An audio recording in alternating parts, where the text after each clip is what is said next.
નમસ્કાર વિદ્યાર્થી મિત્રો, હું દિલીપ સર ફરીથી આપનું સ્વાગત કરું છું આપણી channel MSI physics by Dilip સરમાં. મિત્રો, આપણી ગુજકેટની સિરીઝ ચાલી રહી છે. આપ લોકોએ આગળનો વિડીયો જોયો હશે જેની અંદર આપણે 2017 ગુજકેટનું પેપર સોલ્વ કર્યું છે. તો ફિઝિક્સના આવા જ બાકીના પેપર પણ સોલ્વ કરવા માટે આપણે સાથે રહીશું મિત્રો. તો 2018ના પેપરનું સોલ્યુશન કરવા તરફ આપણે આગળ વધી રહ્યા છીએ. તો 2018નું પેપર સોલ્વ કર્યા બાદ આપણે 2019 કન્ટિન્યુઅસ આપણે આગળ વધતા જઈશું. તો જે લોકોએ આગળનો વિડીયો ન જોયો હોય તો એ વિડીયો જોઈ શકો છો, આપણી ચેનલમાં અવેલેબલ છે. તો મિત્રો, 2018 પેપરના સોલ્યુશન તરફ આગળ વધી રહ્યા છીએ. ત્યારે ચલો શરૂઆત કરીએ 2018ના પેપરનું સોલ્યુશન. તો સૌથી પહેલા મિત્રો, આગળ પણ મેં તમને વિડીયોમાં વાત કરી હતી એ અનુસાર દરેક સૂચનાને જ્યારે તમારા હાથમાં પેપર આવે છે ત્યારે દરેક સૂચનાને બરાબર રીતે વાંચી લો, સૂચનાનું પાલન બરાબર રીતે કરજો મિત્રો. સૌથી પહેલા તો અગત્યની પહેલી સૂચના હું તમને કહેવા માંગુ છું, એક તો ખાસ કે નેગેટિવ માર્કિંગ છે. અહીંયા આગળ જ્યારે પણ તમે કોઈ પણ પ્રશ્ન સાચો ટીક કરો છો, જવાબ જો સાચો હશે તો તમને 1 ગુણ પૂરેપૂરો મળવાનો છે, 1 માર્ક્સ કમ્પ્લીટ મળવાનો છે. પરંતુ જો મિત્રો તમે ખોટો જવાબ ટીક કર્યો હશે તો તમારે -0.25 થઈ જવાના છે તમારા માર્ક્સમાંથી, ટોટલમાંથી. એટલે કે એક ખોટા પ્રશ્ન માટે 1/4 જેટલા માર્ક્સ એટલે કે 25% માર્ક્સ માઇનસ થાય છે. બરાબર, આગળના વિડીયોમાં પણ મેં તમને વાત કરી હતી એ અનુસાર. જો તમે પ્રશ્ન એટેન્ડ જ નથી કરતા, એટલે કે પ્રશ્ન જો તમે અડતા જ નથી, ના ખોટો ના સાચો, એમનામ જવા દો છો, સ્કીપ કરી દો છો, તો કોઈ માર્ક્સ કપાતા નથી. ધ્યાન રાખજો, એમાં કોઈ માર્ક્સ કપાતા નથી. એ તો જે નથી આવવાના એ તો નથી જ આવવાના. તમે એટેન્ડ નથી કરવાના તો માઇનસ કે પ્લસ કશું થવાનું નથી એમાં. ત્યારબાદ તમે આગળ OMR પત્રિકામાં જ્યારે ટપકું પૂરું કરો છો ત્યારે એક વાતની કાળજી રાખજો કે અંદર ખાલી જગ્યા ન રહેવી જોઈએ. સંપૂર્ણ ગોળાકાર વર્તુળાકાર ટપકું જે ખરું એ સંપૂર્ણ પૂરું કરો. ઓકે, અને જ્યારે પણ એ ટપકા માટે કરવા માટે જે પેન વાપરો છો એ થોડા જાડા પોઈન્ટની વાપરો, કારણ કે જો બહુ પતલા પોઈન્ટની પેન હશે તો એના કારણે તમારા સર્કલ જે પૂરું કરતા તમે વધારે ઘૂંટશો તો એમાં એ ફાટી જવાની સંભાવના રહેશે. એટલે જાડી બ્લેક બોલ પોઈન્ટ પેનનો ઉપયોગ કરશો. ત્યારબાદ તમને રફ કામ માટે જગ્યા આપેલી છે, એમાં રફ કામ કરશો. આ બધી કોમન જે સૂચનાઓ છે એ તો ખરું જ, પણ મેં તમને ખાસ ધ્યાનમાં રાખવા જેવી જે બાબત છે બેટા એ કહી છે. જો તમને આત્મવિશ્વાસથી ભરપૂર ખબર છે આ જવાબ તો તમે એને ખાસ કરીને ટીક કરી દો. ઘણી વખત કેવું હોય છે કે 40 પ્રશ્નો સોલ્વ કર્યા બાદ ઘણા વિદ્યાર્થીઓ ટપકા પૂરા કરવા બેસતા હોય છે, પરંતુ સમય પછી જતો રહેતો હોય છે. સમય 1 કલાક પૂરો થઈ જાય ક્યાંય ખબર રહેતી નથી, અને એના કારણે છેલ્લે પછી ટપકા કરવા જઈએ અને પૂરા ન કરી શકીએ તો આપણને ખૂબ મોટો અફસોસ થઈ જતો હોય છે. સમય એમ કહી શકાય કે પૂર્ણ થવાના કારણે પછી જે પણ સુપરવાઇઝર છે એ એમની ફરજ પ્રમાણે 1 કલાકનો સમય પૂર્ણ થતા તમારા હાથમાંથી એ OMR જે છે એ ખેંચી લેશે અને પરિણામે તમારા ટપકા પૂરા કરવાના રહી જશે. તો જ્યાં તમને આત્મવિશ્વાસ છે, કોન્ફિડન્સ છે બેટા, એમાં પૂરેપૂરો તમારો જવાબ સાચો હોય તો એને ટીક કરી જ દો. એમાં પછી છેલ્લે સુધી રાહ ન જોશો. બરાબર, ચલો પછી આગળના પ્રશ્નમાં. ઓકે, આગળની સૂચનાઓમાં તમે આગળ વાંચજો. અહીંયા તમે સાદા કેલ્ક્યુલેટરનો ઉપયોગ કરી શકો છો, એ બધાને ખ્યાલ છે જ, અને ના હોય તો પણ મેં તમને કહી દીધું છે, સાદા કેલ્ક્યુલેટરનો તમે અહીંયા ઉપયોગ કરી શકશો. ઓકે, ચાલો પછી આગળ વાત કરવા જઈએ. હવે પેપર સોલ્યુશન તરફ બેટા આગળ વધી રહ્યા છીએ. ખૂબ જ સરળ મજાનું પેપર છે, સરસ મજાનું પેપર, જેમાં મેં તમને આગળ પણ કહ્યું હતું એ અનુસાર બેટા કે જે ડિલીટેડ ટોપિક છે એના પ્રશ્નોને આપણે સ્કીપ કરીને આગળ વધીશું, કારણ કે 2022 પછીના જે પણ પેપરો છે એમાં તમને નવો કોર્સ જોવા મળશે. નવો કોર્સ મીન્સ કે થોડો ઘણો ડિલીટ થઈ ગયેલો કોર્સ છે એ પણ જોવા મળશે. તો અહીંયા સૌથી પહેલો પ્રશ્ન આપણી સામે છે કે F1 અને F2 કેન્દ્ર લંબાઈવાળા સમઅક્ષીય એકબીજાના સંપર્કમાં રહેલા પાતળા લેન્સ માટે સંયોજનનું પાવર શું હશે? બેટા, સંયોજનના પાવરની વાત કરી છે. જો સંયોજનના કેન્દ્ર લંબાઈની વાત બધાને ખબર છે. કેન્દ્ર લંબાઈ 1/f બરાબર શું લખતા હતા આપણે? 1/f1 + 1/f2, right? તો કેન્દ્ર લંબાઈના વ્યસ્તને આપણે પાવર કહીએ છીએ. તો આપણે આ જ સંબંધને ધ્યાનમાં રાખવાનો છે. ગુણાકાર છેદમાંથી જશે F1 F2 અને ઉપર આવશે સરવાળો F1 + F2. ઘણા બધા વિદ્યાર્થીઓ બેટા આ પાવર શબ્દ જોયા વગર જ કેન્દ્ર લંબાઈ શોધી કાઢશે, અને કેન્દ્ર લંબાઈનો તમારો જવાબ આ બનતો હોય છે. પરંતુ તમને બેટા પાવર કીધું છે, પાવર એટલે 1/f શોધવાના છે, તમારે f નથી શોધવાના અહીંયા આગળ. તો તમારે આ જવાબ D અહીંયા સાચો પડે છે. તો ખાસ ધ્યાન રાખજો, લેન્સના પાવરની વાત કરી છે તો F1 + F2 ભાગે F1 × F2 તમારો જવાબ ફાઇનલ આન્સર બનશે. ઓપ્શન ડી અહીંયા સાચો જવાબ છે. નેક્સ્ટ પ્રશ્નમાં જઈએ તો આગળ વાત કરી છે રેલે પ્રકીર્ણનમાં આપાત પ્રકાશની. ઓકે, તો આ રેલે પ્રકીર્ણનનો પ્રશ્ન છે બેટા, ડિલીટેડ પોર્શનમાંથી છે, એટલે આપણે એને 2 નંબરના પ્રશ્ન અહીંયા સ્કીપ કરીશું. તો ત્રીજા નંબરના પ્રશ્ન તરફ જઈ રહ્યા છીએ. બહુ જ સરળ મજાનો પ્રશ્ન છે. શું કહ્યું છે જુઓ, 1.6 વક્રી ગુણાંક ધરાવતા એક નાના પ્રિઝમ પર, આ વાત જ્યાં જ્યાં અંડરલાઈન કરવા જેવું પોઈન્ટ હશે ત્યાં હું અંડરલાઈન કરીશ બેટા. જો ગુજકેટની પરીક્ષા ખૂબ મહત્વની છે બેટા, ધ્યાન રાખજો. તમારી પાસે આ સેકન્ડ ઓપ્શન છે. એન્જિનિયરિંગ અને તમારે ફાર્મસીમાં એડમિશન લેવા માંગો છો જે વિદ્યાર્થીઓ, ખાસ ધ્યાન રાખો કે અહીંયા તમારું 50% કાર્ય બાકી છે. હજુ બહુ ગંભીરતાથી આ પરીક્ષાને લેજો અને વ્યવસ્થિત તૈયારી કરજો. કારણ કે જો તમે આમાં પણ સારું પરફોર્મન્સ આપી શકશો તો તમારું મેરિટ ખૂબ સારું સુધરી શકશે. તો જુઓ, નાની નાની બાબતોની કાળજી રાખીશું બેટા કે નાના પ્રિઝમ કોણ વાળો પ્રિઝમ છે પહેલી વાત, અને પ્રિઝમ વડે 3.6 નું વિચલન મળે છે. વિચલન એટલે ડેલ્ટા કહેવાય. ધ્યાન છે ને, બધાને ખ્યાલ છે ને. અને વક્રી ભવનાંક છે આપણી પાસે n. તો પ્રિઝમ કોણ શોધવાનું કીધું છે. પ્રિઝમ કોણને તમે a કહો છો તો a કેટલા? તો બેટા નાના પ્રિઝમ કોણ માટે ડેલ્ટાનું સૂત્ર જો તમને યાદ હોય તો a × n-1 હતું. ઓકે, તમારે કરતા બનાવવાના છે a ને, પરંતુ આપણે અહીંયા કિંમતો જ ડાયરેક્ટ મૂકી દઈએ તો આ 3.6 છે. 3.6 આપણને આપેલા છે. પ્રિઝમ કોણનું મૂલ્ય શોધવાનું છે. વક્રી ભવનાંક 1.6 ઓછા 1 કરીશું તો 3.6 બરાબર a × 0.6 વધવાના છે બેટા. તો છાયો છાયો 36 થઈ જશે. અહીંયાથી બંનેમાં પૂર્ણ પોઈન્ટ છે એટલે બહુ ચિંતાનો વિષય નથી. a બરાબર 6 તમારો જવાબ બની જશે. તો બી ઓપ્શન અહીંયા સાચો છે. બરાબર. તો આટલો સિમ્પલ પ્રશ્ન છે બેટા. તો ધ્યાન રાખીશું, ઘણા બધા સૂત્રો જો તમને આવડતા હશે તો પ્રશ્નો બહુ જ સરળતાથી તમે સોલ્વ કરી શકશો. મિત્રો આગળ વાત કરીએ આગળના પ્રશ્નની. તો શું કહ્યું છે જુઓ, 1.5 વક્રી ભૂર્ણાંક વાળા સમતલ બહિર્ગોળ. આને ધ્યાન રાખજો, સમતલ અને બહિર્ગોળ લેન્સની વાત કરી છે. સમતલ બહિર્ગોળ લેન્સ માટે વક્રતા ત્રિજ્યા તમને આપી છે 60 સેન્ટીમીટર. તો આને આપણે r કહી દઈશું, રાઈટ.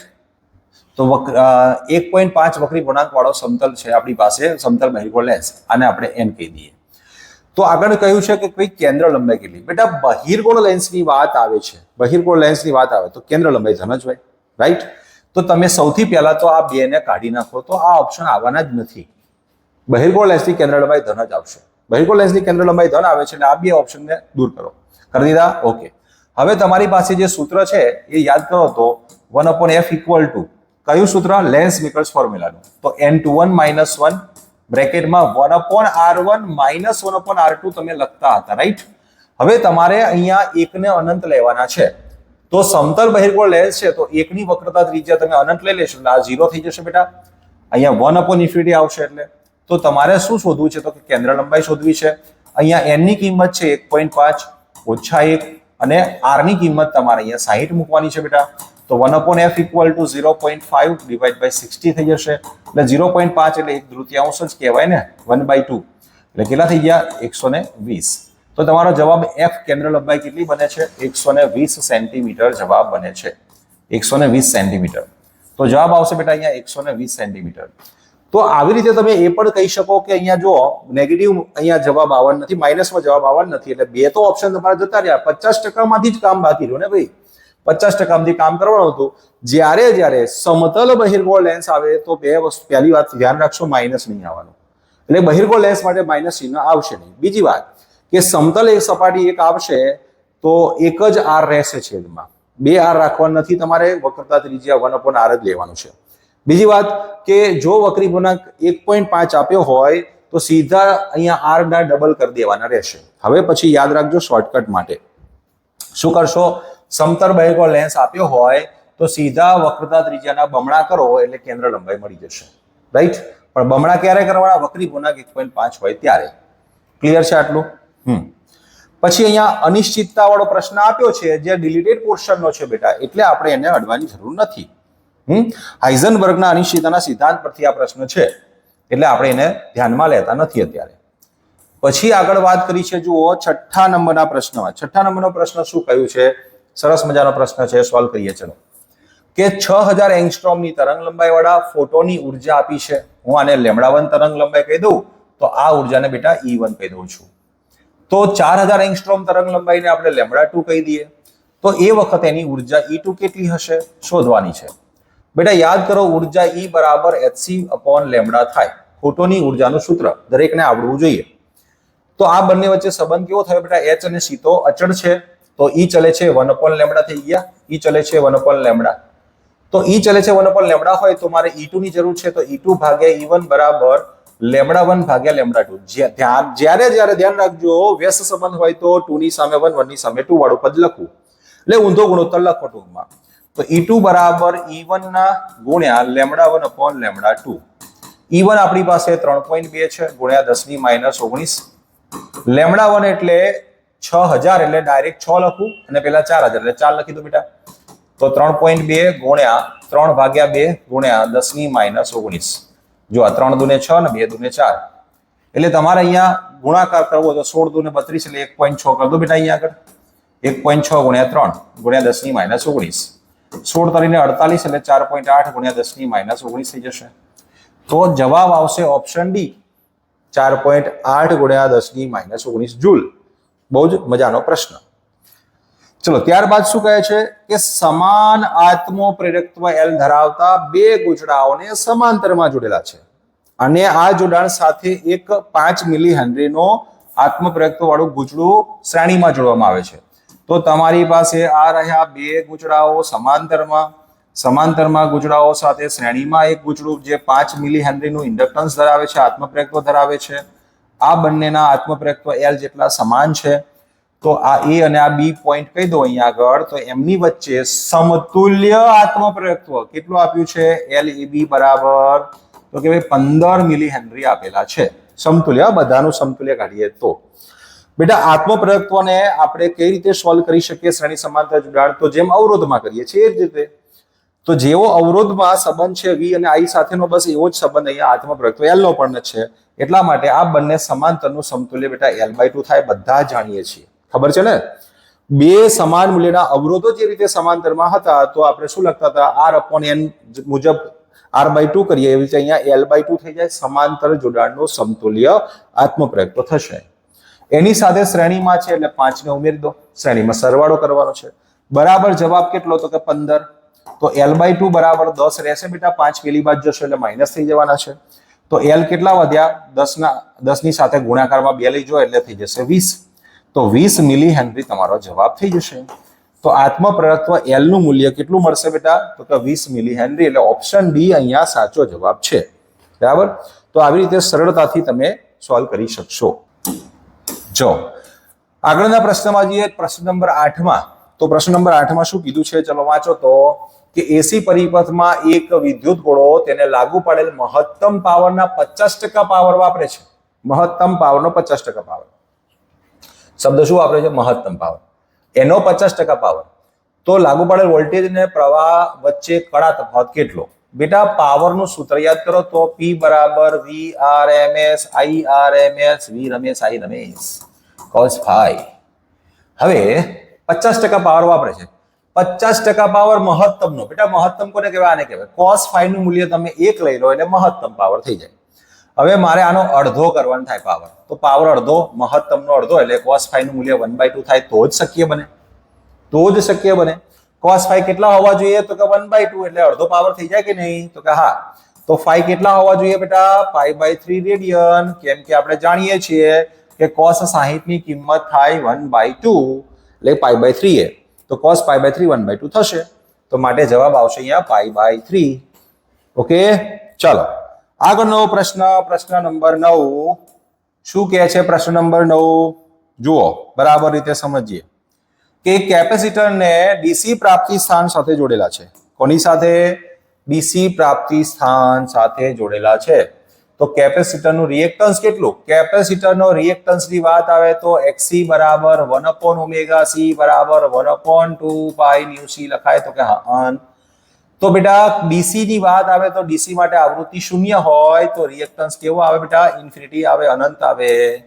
તો જવાબ આવશે ડી દિલ્હી. ઓકે, અનંત. પછી કહે છે μ0ε0 નું પારિમાણિક સૂત્ર ખાલી જગ્યા છે. ચલો μ0ε0 નું પારિમાણિક સૂત્ર બેટા શોધવું હોય તો એક સંબંધ યાદ હોવી જોઈએ કે ભાઈ શૂન્યાવકાશમાં વિદ્યુત ચુંબકીય તરંગોની ઝડપનું સૂત્ર છે 1/μ0ε0 રૂટમાં છે. તો બેટા આને c² કરી દે તો 1/μ0ε0 લખી શકાય તો કે હા. μ0ε0 ને કરતા બનો તો 1/c² કહેવાય તો કે હા. તો ચલો μ0ε0 નું પારિમાણિક સૂત્ર બનાવવું હોય તો આવું લખી શકાય c² નું પારિમાણિક સૂત્રનો વ્યસ્ત. તો ચલો c² માટે લખો બેટા L2t - 2, કેમ કે ઝડપ છે. ઝડપ માટે L1t - 1 આવે, પણ અહીંયા આપણે વર્ગ લઈ દો. ચલો અહીંયા ઉપર લઈ જાઓ તો L - 2 ને T2 થઈ જશે. તો જેમાં L - 2 અને T2 આપ્યા હોય એવો ઓપ્શન C દેખાય છે. M0, L - 2 અને T2. ઓકે, ક્લિયર થઈ ગયું? બહુ સરળ પ્રશ્ન છે, બહુ મજાનો પ્રશ્ન. જો તમે બેઝિક વસ્તુ બેટા જાણતા હશો તો ગુજકેટમાં કોઈ તકલીફ નથી પડતી ભાઈ. ઘણા બધા વિદ્યાર્થીઓને ગુજકેટની બહુ ચિંતા સતાવતી હોય. ચિંતા ના કરો, હું છું, ટેન્શન ના લેશો. તમારે બીજા પણ પ્રશ્નો સોલ્વ કરાવવા હશે તો તમને કરાવીશ. બરાબર, થોડી કોમેન્ટ કરજો કે સાહેબ અમારે બીજા પણ આવા પ્રકારના પ્રશ્નો જોઈએ છે તો તમને હું પ્રશ્નો મોકલીશ. બરાબર છે, તો આપણે જોઈશું. મારી આ યુટ્યુબ ચેનલની સાથે સાથે બેટા આપણી એપ્લિકેશન પણ છે MSI physics by Dilip sir કરીને, તમે ડાઉનલોડ કરી શકો છો પ્લે સ્ટોર પરથી. હું એમાં પેપર પણ મૂકતો રહીશ. ગુજકેટને લગતા આવા બીજા પેપર આપણે જાતે બનાવેલા છે એ પેપર મૂકીશું અને એનું સોલ્યુશન કરીશું. તો જેથી કરીને તમારો કોન્ફિડન્સ જે છે એ તમારો વધશે, ખૂબ જ કોન્ફિડન્સ બિલ્ડઅપ થશે.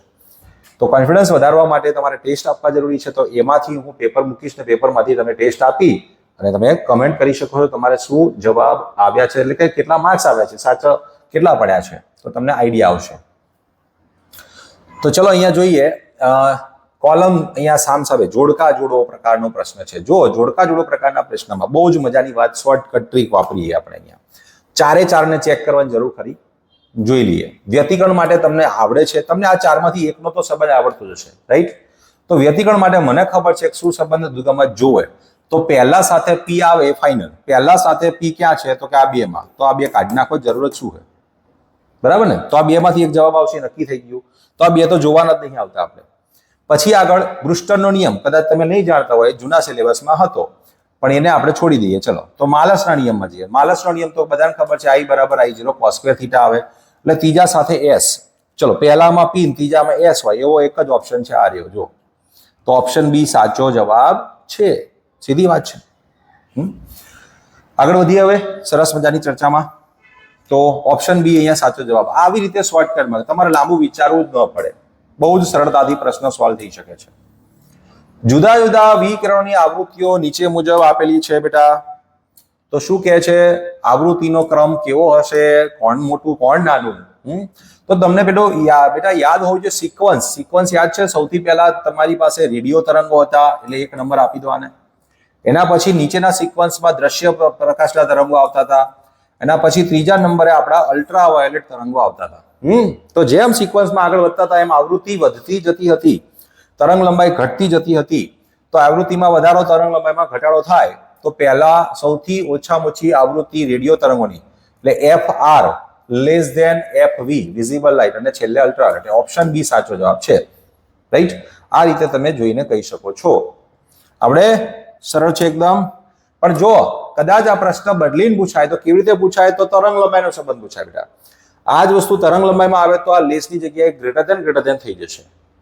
ખ્યાલ આવ્યો? અને એમ નો ઓપ્શન આપ્યો હોય તો એવો ઓપ્શન આપે કે અહીંયા લેમ્બડા અલ્ટ્રાવાયોલેટ આગળ આવશે, પછી લેમ્બડા વાયોલેટ આવશે, પછી લેમ્બડા રેડિયો વેવ્સ આવશે. આ રીતે ગોઠવણ કરેલી હશે ઓપ્શનમાં. તો ખાસ કાળજી રાખજો. એટલે જ કહું છું બીજા પ્રશ્નો સોલ્વ કરવા હોય તો મારી સાથે જોડાયેલા રહેજો. તો તમને હું આપણી એપ્લિકેશન છે એમાં બીજા પેપરો મૂકતો રહીશ, એવા પ્રકારના નવા પ્રશ્નો મૂકતો રહીશ. ચલો, આ પણ એક ડિલીટેડ પોર્શનનો જ છે કે ભાઈ લાક્ષણિક એક્સરેની તરંગ લંબાઈ ટાર્ગેટની કઈ લાક્ષણિકતા પર આધાર રાખે તો પરમાણુ ક્રમાંક Z જવાબ આવે, પણ જરૂર નથી તમારે એમાં કંઈ ખાસ કરવાની. પછી ન્યુક્લિયર વિખંડન પ્રક્રિયામાં ઉત્સર્જાતા ઝડપી ન્યુટ્રોનની ઉર્જા કેટલી હોય? તો એ પણ જૂના સિલેબસમાં એટલે કે આપણે પુસ્તકમાં મૂલ્ય આપેલું હતું 2 મેગા ઇલેક્ટ્રોન વોલ્ટ આમાં હોય છે જવાબ. બરાબર. હવે આ પણ એક આમ જોવા જઈએ તો જૂના પ્રકારનો જ પ્રશ્ન છે, પણ આની અંદર કદાચ તો બીટાની અને આલ્ફાની વાત કરી છે, તો જેના વિશે આપણને પ્રોપરલી ખબર જ છે. કદાચ આવી કોઈ પ્રક્રિયા પૂરો કરવાનો પણ પ્રશ્ન આવી શકે છે, એટલે આપણે એક વખત નજર મારી લઈએ. આવા પ્રકારના પ્રશ્નો આવે તો શું કરવાનું છે આપણે? તો જો ZX એ તમને એક તત્વ આપ્યું છે જેમાંથી Z+1 અને X1A નવું તત્વ બને છે. તો કોનું ઉત્સર્જન થશે? ક્રમશઃ ઉત્સર્જન કોનું થઈ રહ્યું છે? તો બેટા યાદ રાખો, બીટા માઇનસ જે ખરા પાર્ટિકલ, બીટા માઇનસ એટલે ઇલેક્ટ્રોન, એટલે -1E0 કહેવાય. એનો અર્થ એવો થાય કે જો ઇલેક્ટ્રોનનું ઉત્સર્જન થતું હોય તો આપણે આવું લખી શકાય. જો ZXA છે મારી પાસે, એમાંથી z+1 x1 a બને તો અહીંયા -1 e0 લખાય કે નહીં? તો બોલો z+1 -1 કેટલા થઈ જશે? z થઈ જશે. આ રીતે સંતુલન કરીએ આપણે. તો યાદ રાખવાનું કે બીટા માઇનસની વાત આવે એટલે એકમાં વધારો થાય, ક્રમાંક એક વધે. બીટા માઇનસમાં ક્રમાંક વધે, બીટા પ્લસમાં ક્રમાંક એક ઘટે. ક્લિયર? અને આલ્ફાની વાત આવે તો આલ્ફા કોણ છે? તો કે હિલિયમનો ન્યુક્લિયસ 2He4. તો એમાં ક્રમાંક 2 એકમ ઘટશે. જો આલ્ફાનું ઉત્સર્જન થશે તો ક્રમાંક 2 એકમ ઘટે અને ભારાંક 4 એકમ ઘટે. જો બીટામાં કોઈ ભારાંકમાં ફેરફાર થતો નથી, ખાસ ધ્યાન રાખજો. તો બીટા માઇનસ તો અહીંયા ઉત્સર્જન કરો છો તો એક બીટા માઇનસ અહીંયા જશે, ક્રમાંક એક વધ્યો. હવે અહીંયા જો ક્રમાંક ફરીથી વધ્યો એટલે ફરી બીટા માઇનસ નું ઉત્સર્જન થાય. અને અહીંયા Z+2 છે, જુઓ તમે, અને એમાંથી કેટલા થાય? Z થાય. એટલે ક્રમાંક 2 એકમ ઘટ્યો, ભારાંક 4 એકમ ઘટ્યો, એટલે આલ્ફા જ આવે, બીજું કોઈ નહીં, આલ્ફા જ આવશે. અને અહીંયા તમે જુઓ ફરી પાછો ક્રમાંક 1 એકમ વધ્યો એટલે બીટા માઇનસ આવે, ભારાંક તો એમના એમ જ છે. તો તમે ઓપ્શન કયો સેટ થઈ રહ્યો છે? તો કે ભાઈ 2 બીટા માઇનસ પછી 1 આલ્ફા બીટા માઇનસ, એટલે ઓપ્શન ડી સાચો જવાબ બને. ઓકે, તો આ રીતે તમે સોલ્વ કરી શકશો. પછીનો પ્રશ્ન ટ્રાન્ઝિસ્ટર વાળો મારો ચોકડી નહીં આવવાનો, સિલેબસમાંથી ડિલીટેડ છે. ટ્રાન્ઝિસ્ટર વાળો પ્રશ્ન નથી આવવાનો. પછી આ પણ એક મોડ્યુલેશન વાળો છે, એ પણ કોમ્યુનિકેશન વાળો છે પ્રશ્ન, જૂના સિલેબસનો છે, એ પણ નહીં આવે. અને હવે આવે 18મા નંબરના પ્રશ્નની ચર્ચા. જુઓ, વ્યતિકરણ સલાહકાઓ માટે નીચેનામાંથી ખોટું શું છે? ખોટું શું છે એ પકડવાનો છો. ઘણી વખતે આપણે આ ખોટું શબ્દ ના જોયો અને સાચું શું છે એમાં પહેલું જ વિધાન સાચું હોય તો ટીક કરી દઈએ, બરાબર, બહુ ખુશ થઈ જઈએ. એમ ડાયરેક્ટ બહુ ખુશ નહીં થઈ જવાનું, પહેલા સેલિબ્રેશન નહીં કરવા માંડવાનું. ચલો, 2 ક્રમિક સલાહકા વચ્ચેનું અંતર અચળ હોય છે? તો કે હા, આપણને ખ્યાલ છે કે વ્યતિકરણમાં 2 સલાહકા વચ્ચેનું અંતર કેવું હોય? સમાન હોય છે, અચળ હોય છે. બધી જ પ્રકાશિત સલાહકાઓ સમાન પ્રકાશિત હોય છે? તો કે હા. થિયરી જો ભણ્યા હશો તો ખબર જ હશે બધાને આટલું. તો કે આ પણ સાચી વાત છે. સાચા વિધાનો કયા છે એ જોઉં છું અત્યારે. સલાહકાઓ તરંગના મર્યાદિત ભાગને લીધે મળે છે? સાચી વાત છે? ના. શેમાં આવું આ વિધાન તમે ભણ્યા હશો વિવર્તનના કેસમાં. વિવર્તન એટલે તરંગ અગ્રના મર્યાદિત ભાગથી નિપજતી અસર છે. એટલે આપણો જવાબ આવવો જોઈએ આ, ઓપ્શન સી. ખોટું શું? તો ખોટું આ, વ્યતિકરણ માટે લાગુ ના પડે. સલાહકાઓ સુસંબંધ ઉદ્ગમોને લીધે મળે, એ વાત સાચી છે, એ વ્યતિકરણ માટે સાચું છે. એટલે ખોટું વિધાન પસંદ કરવાનું, તો ઓપ્શન સી સાચો જવાબ છે. બરાબર, સમજી ગયા? હા, ચલો આગળ. હવે જુઓ, આ પ્રકારનો પ્રશ્ન પણ અહીંયા સંપૂર્ણ તલ ધ્રુવીભૂત થઈ રહ્યો છે. એટલે ધ્રુવીભવનનો કેસ છે, નો ડાઉટ, પરંતુ આ જૂના સિલેબસનો પ્રશ્ન છે બેટા, જ્યાં પરાવર્તન દ્વારા ધ્રુવીભવનનો કેસ છે. એટલે આપણે આને સ્કીપ કરીશું, કેમ કે તમે વધારે કન્ફ્યુઝ થાવ, નહીં તો ડિલીટેડ પ્રશ્ન શું કરવા સોલ્વ કરવો પડે આપણે. ઓકે, ચાલો હવે અહીંયા જોઈએ 20મા નંબરનો પ્રશ્ન કે ભાઈ 0.15 મીટર વર્ગ પૃષ્ઠ ક્ષેત્રફળ ધરાવતા એક ગૂંચળાના આટાની સંખ્યા 200 છે. કેટલી છે? 200. તો આપણે અહીંયા લખી દઈએ પહેલા ક્ષેત્રફળ a, પછી આ શું છે? આટાની સંખ્યા n, ત્યારબાદ સંકળાયેલ ચુંબકીય ક્ષેત્ર છે B1 માંથી આટલા સમયમાં આટલું બદલાઈને B2 થાય છે. બાબુલાલ 1, બાબુલાલ 2. ચલો, એટલે કે B1 ચુંબકીય ક્ષેત્ર. હા ભાઈ, તો પ્રેરિત થતું સરેરાશ EMF કેટલું? તો બેટા EMF નું સૂત્ર બધા સારી રીતે જાણીએ છીએ, E બરાબર n × Δ∅/Δt. પરંતુ વાસ્તવમાં અહીં માઇનસ ચિહ્ન આવે છે, પરંતુ આપણે મૂલ્ય જ ગણવું છે એટલે માઇનસને અવગણીશું. તો પહેલા હું n × Δ∅ ની કિંમત શોધી કાઢું બેટા. તો આ 200 છે, તો કે હા. અહીંયા B2 - B1 × A ડાયરેક્ટ લખું તો ચાલે. બા એટલે કોણ? ફ્લક્સ. કયું ફ્લક્સ? ચુંબકીય ફ્લક્સ. બા, B × A. તો બેટા ક્ષેત્રફળ તો સમાન રહેશે એટલે બહાર કાઢી લીધું છે મેં એને. તો 200 ની સાથે ગુણાકાર B2 નો એટલે 0.6 - અહીંયા 2 અને ગુણ્યા 0.15, બરાબર. અને પછી સમય વડે ભાગીએ. ચલો જોઈ લઈએ પહેલા. તો 2 × 100 લખી દો આને, ગુણ્યા આમાં 0.4 રહેશે બેટા. તો કે હા. અને 15 ભાગ્યા 100 લખું તો બી ચાલે ને? તો કે હા ચાલે ને. તો પછી 2 0 કેન્સલ, 100 કેન્સલ થઈ જશે. 15 ચોક 60 થાય એટલે આને આપણે લખી શકાય 15 ચોક 60 એટલે 6 મૂકી દઉં, 6 દુને 12. આપણને કેટલા મળ્યા? 12. ઓકે, તો આ n × Δ∅ મળી ગયા. હવે ભાગ્યા Δt કરવાનું બાકી છે, તો n Δ∅/Δt એટલે 12 છેદમાં કેટલા લખવાના મારે? 0.4 સેકન્ડ. તો 120 ના છેદમાં 4 થઈ જાય બેટા, કારણ કે 4 ભાગ્યા 10 કરું એટલે છેદનો છેદ અંશમાં 10 ઉપર જાય, 120 કરી નાખશે એટલે જવાબ કેટલો આવશે? તો કે 30. તો 30 વોલ્ટ જવાબ આવે. હે ને? બહુ મજાનો પ્રશ્ન છે, સિમ્પલ છે, કશું તકલીફ પડે એવી નથી ભાઈ. અને જો 30 જવાબ અહીંથી તમને મળી જાય એવો છે ડાયરેક્ટ જ. આપણે ખોટી લાંબી ગણતરી કરી નાખી. બોલો કરો વાત. જુઓ, એ સહેલી ગણતરી કરીએ આપણે થોડી. કેવી રીતે સહેલી ગણતરી કરવાની છે એ સમજાવી દઉં. શું કહે છે? E બરાબર n into delta phi by delta T. ઋણ નિશાનીને આપણે અવગણી છે. હવે આની અંદર આપણે કિંમત મૂકી દઈએ તો 200 ગુણ્યા ડેલ્ટા ફાઈ એટલે B2 minus B1 into A. એટલે કે B ઇન્ટુ A નો ગુણાકાર શું આપે? ચુંબકીય ફ્લક્સ આપે ને, રાઈટ? તો આપણે શું કરી દીધું કે ભાઈ B2A માઇનસ B1 એને એ કોમન કાઢી લીધા છે. છેદમાં આપણી પાસે કિંમત છે 0.4 સેકન્ડની, રાઈટ? તો 2 ગુણ્યા 100 મૂકી દો અહીંયા આગળ. B2 એટલે 0.6 માઇનસ 0.2 છે અને ક્ષેત્રફળ છે આપણી પાસે 0.15. તો બેટા 0.15 ને એક કામ કરીએ આપણે 15 ભાગ્યા 100 લખી દઈએ. એટલે શું છે? છેદ ઉડાડતા સારું ફાવે. આ 0.4 તો આ 100 જતા રહ્યા. આ તફાવત એ તમે જોઈ લો. 2 ગુણ્યા કેટલા છે અહીંયા આગળ? 0.4 ભાગ્યા 0.4 એટલે આ ઉડી જશે અને 15 રહેશે. જોઈ શકો છો 0.4 અહીંથી ઉડી જશે. 15 દુને 30 જવાબ આવ્યા. લો 30 વોલ્ટ. સરળ છે ને એકદમ? તો 30 જવાબ. બરાબર. પછી આગળ જુઓ, આગળના પ્રશ્ન શું લખ્યું છે કે ભાઈ એક સાઇન વિધેય અનુસાર બદલાતો એસી પ્રવાહ 10 ઓહ્મ અવરોધમાંથી પસાર કરવામાં આવે છે. તો પ્રવાહનું મહત્તમ મૂલ્ય 2 એમ્પિયર છે. આઈ મેક્સિમમ છે બેટા, ધ્યાન રાખજો. તો અવરોધમાં વ્યય થતો પાવર કેટલો? બેટા અવરોધમાં વ્યય થતો પાવર P બરાબર લખાય I² RMS into R. Okay, I² RMS ની જગ્યાએ જો મારે મહત્તમ જોઈતો હોય તો Im²/2 કરવું પડે, ઇન્ટુ R લખાય. તો Im નો વર્ગ એટલે 2 નો વર્ગ 4 ભાગ્યા 2 ગુણ્યા 10 એટલે 40 ના અડધા 20. જવાબ આવે 20. તો 20 વોલ્ટ જવાબ છે ને? મસ્ત પ્રશ્ન. ચલો પછી આ જે પ્રશ્ન છે લોજિક ગેટ. લોજિક ગેટ બેટા ડિલીટેડ પોર્શન છે એટલે અડવાની જરૂર નથી તમારે. કોલેજમાં જઈને અડજો. કોલેજમાં જશો એટલે લોજિક ગેટ ને બધું ભણવાનું થશે તમારે બેટા. પછી ટ્રાન્ઝિસ્ટર માટે બી કોલેજમાં જઈને ભણજો. હા, એટલે ડિલીટેડ છે.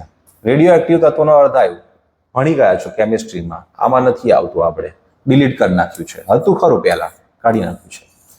પછી આની વાત કરી લઈએ. ચલો આની વાત કરીએ. 35 કિલો ઇલેક્ટ્રોન વોલ્ટ જેટલી ઉર્જા ધરાવતા ફોટોનની તરંગ લંબાઈ કેટલી? બેટા આ ઉર્જા છે. ઉર્જા E બરાબર 35 કિલો ઇલેક્ટ્રોન વોલ્ટ છે. તો 35 ગુણ્યા 10⁻³ ગુણ્યા 1.6 ગુણ્યા 10⁻−19 એટલે ડાયરેક્ટ 35 ગુણ્યા 1.6 ગુણ્યા 10⁻13 16 લખી દઉં છું. આટલી ઉર્જાની તરંગ લંબાઈ. ભાઈ તરંગ લંબાઈ લેમડા શોધવો હોય તો E બરાબર hc અપોન લેમડા મૂકી દો. લેમડા બરાબર hc ભાગ્યા E મૂકી દો. તો આની કિંમત જુઓ, h અને c નો ગુણાકાર બેટા બધાને યાદ હશે અને યાદ હોવો જોઈએ. ના હોય તો કરી લેવાનું યાદ બેટા. 19.875 યાદ રાખો ગુણ્યા 10⁻26 થઈ જશે. ઓકે, અને E ની કિંમત 35 ગુણ્યા 1.6 ગુણ્યા 10⁻16 આવશે. ચલો જોઈએ કેટલો આવશે જવાબ. કેલ્ક્યુલેશન કરી શકો છો તમે. કેલ્ક્યુલેશન કરીને ચલો જવાબ આપો. તો પ્રશ્ન નંબર 25માં આપણે કેલ્ક્યુલેશન કરીને રાખી છે એટલે શું સમય ના બગડે તમારો. તો 35 0 પોઈન્ટ અહીંયા જવાબ આવે છે 3549 ગુણ્યા 10⁻10 મીટર. ઓકે, તો બેટા આવો પ્રશ્ન એટલે કે 0.35 એંગસ્ટ્રોમ આપ્યા હોય તો જુઓ, નથી આપ્યા તો પછી આપણે ઘાત સેટ કરીએ. તો કે ભાઈ 35 એપ્રોક્સિમેટલી, હા ભાઈ, આમ તો 35.5 કહેવાય. 35 ગુણ્યા 10⁻12 મીટરનો જવાબ અહીંયા બહુ નજીકનો જવાબ છે. એટલે આ જવાબ સાચો પડે. બરાબર, બાકી કોઈ સેટ નથી થતા. ક્લિયર છે? સમજાઈ ગયું? ઘણા વિદ્યાર્થીઓ બાય મિસ્ટેક શું કરે, જમણી બાજુ એક પોઈન્ટ લઈ જાય પછી કે ભાઈ ઘાત અહીંયા ઘટે વાળું યાદ હોય ને ઘણા વિદ્યાર્થીઓને એટલે 9 કરી નાખે. 9 કરી નાખે એટલે કે નેનોમીટર. એમ ન થાય, ધ્યાન રાખજો.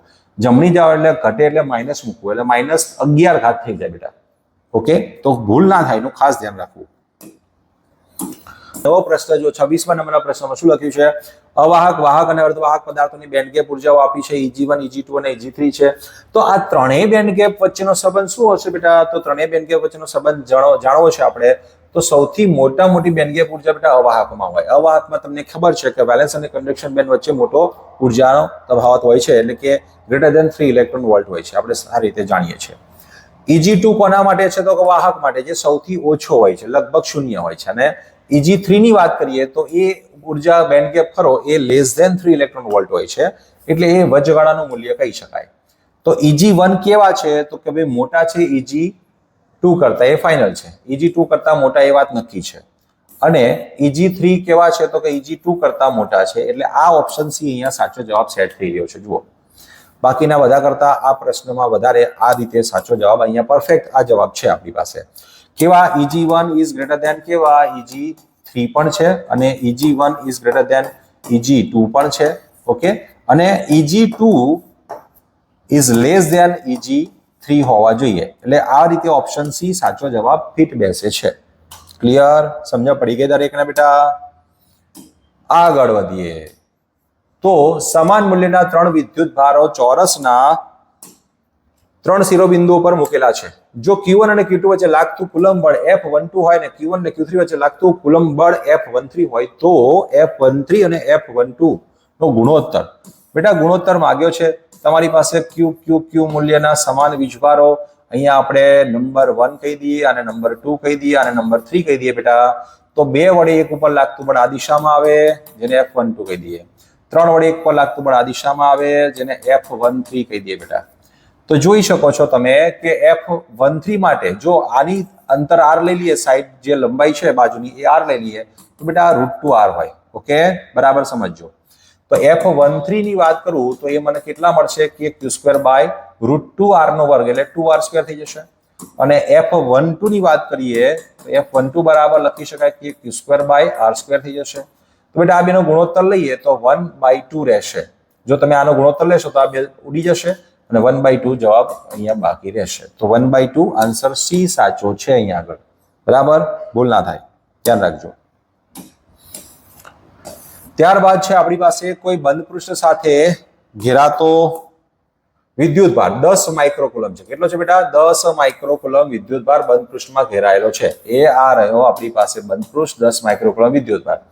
હવે સંકળાયેલું ફ્લક્સ કેટલું છે તો એ વખતે 5 છે. હવે પૃષ્ઠની અંદર બીજો એક વિદ્યુત ભાર 10 માઇક્રોકુલમ બેટા ઉમેર દો તો 5 બરાબર Q ભાગ્યા એપ્સિલોન 0 આવે છે. તો તમે અહીંયા વિદ્યુત ભારને બમણો કર્યો તો ફ્લક્સ કેવું થાય તો કે બમણું થાય. ઓકે, હવે જો આ પ્રશ્નમાં શું ચેન્જ કરી શકાય તો કે ભાઈ પ્લસ ની જગ્યાએ -10 આપી દે તો જવાબ 0 થઈ જશે.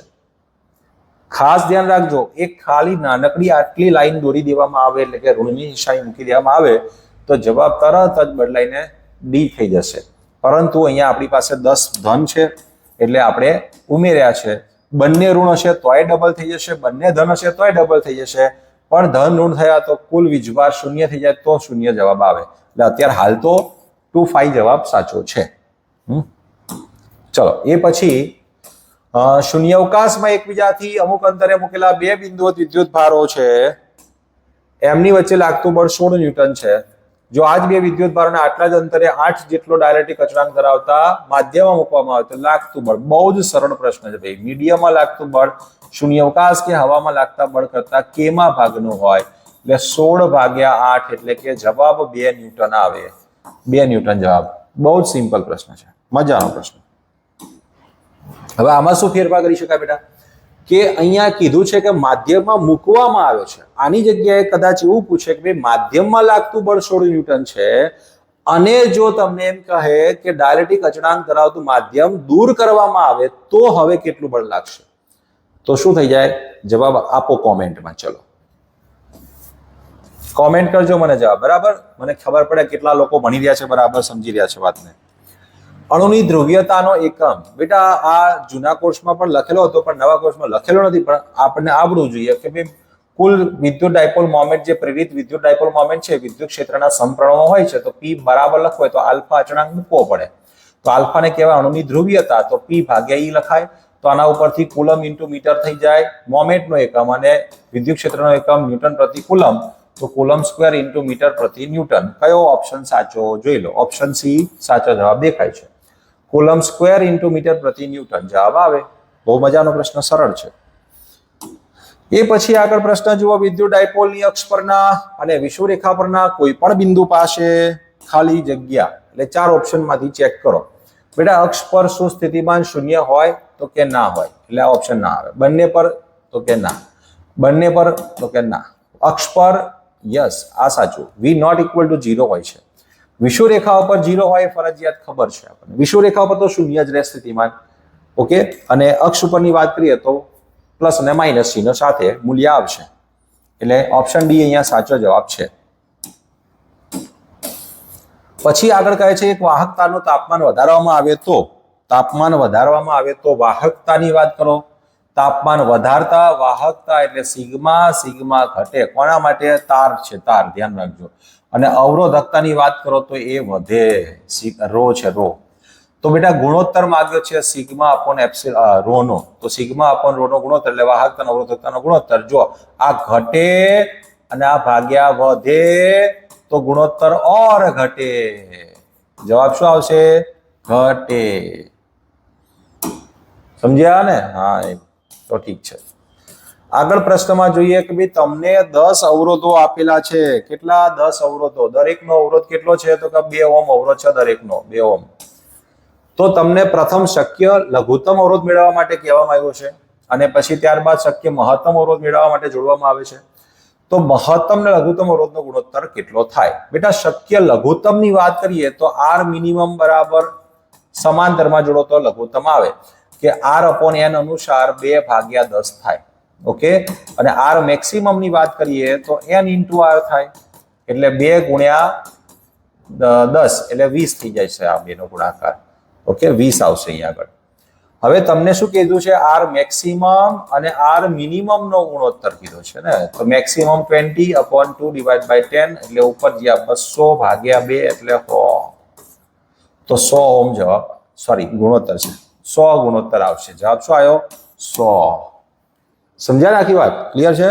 હવે આ જવાબ આમાં શું ચેન્જ કરી શકાય? તો મહત્તમ લઘુત્તમની જગ્યાએ લઘુત્તમ મહત્તમ આપી શકે છે, અથવા તો સંખ્યા બદલી શકે, અવરોધનું મૂલ્ય બદલી શકાય, બહુ બધી વેરાયટી થઈ શકે. મોબિલિટીનું પારિમાણિક સૂત્ર બોલો. હવે મોબિલિટીનું પારિમાણિક સૂત્ર બેટા, જો મોબિલિટીનું પારિમાણિક સૂત્ર છે ને આ તૈયાર થઈ જતું હોય તો કોઈ ચિંતા નથી, નકર એકમ પરથી બનાવી દેવાનું. કુલમ સેકન્ડ પ્રતિ કિલોગ્રામ એનો એકમ, સરળ એકમ આ છે કે જેના ઉપરથી તમે જલ્દી બનાવી શકશો. કુલમ માટે A1 T1 આવે, અહીંયા સમય માટે T1 આવે અને આ M1 આવે. તો M-1 L0 T2 અને A1. કયો ઓપ્શન સાચો છે? તો M-1 L0 T2 A1 option D સાચો જવાબ છે. ઓકે, આટલું સરળતાથી બની શકે. પણ એકમ યાદ હોય તો, એકમ યાદ ના હોય તો પછી મોબિલિટીનું સૂત્ર યાદ કરવાનું, મ્યુ બરાબર VD ભાગ્યા E. એકમ વિદ્યુત ક્ષેત્રથી ડ્રિફ્ટ વેગને મોબિલિટી કહેવાય. આના ઉપરથી એકમે બની જાય વેગ અને કદાચ વિદ્યુત ક્ષેત્રનું તમને પારિમાણિક સૂત્ર આવડતું હોય તો એ મૂકી પણ કરી શકો તમે, એમાં કોઈ ચિંતાનો વિષય નથી. પારિમાણિક સૂત્રવાળા જેટલા પણ પ્રશ્નો છે ને એ આવી રીતે સોલ્વ કરી શકાય. એ કોઈ ગોખવાનો વિષય નથી ભાઈ, સમજવાની વસ્તુ છે. એક વખત મેથડ આવડતી હોય તો કોઈ ચિંતા જ નથી પછી. ચલો આગળ વાત કરીએ કે ભાઈ આટલું દળ ધરાવતો, આટલા વિદ્યુત ભાર ધરાવતો, આટલી ઝડપથી એટલે કે વેગ ધરાવતો ઇલેક્ટ્રોન ચુંબકીય ક્ષેત્રના વિસ્તારમાં પ્રવેશે તો વર્તુળ માર્ગની ત્રિજ્યા 0.2 આપેલી છે આર.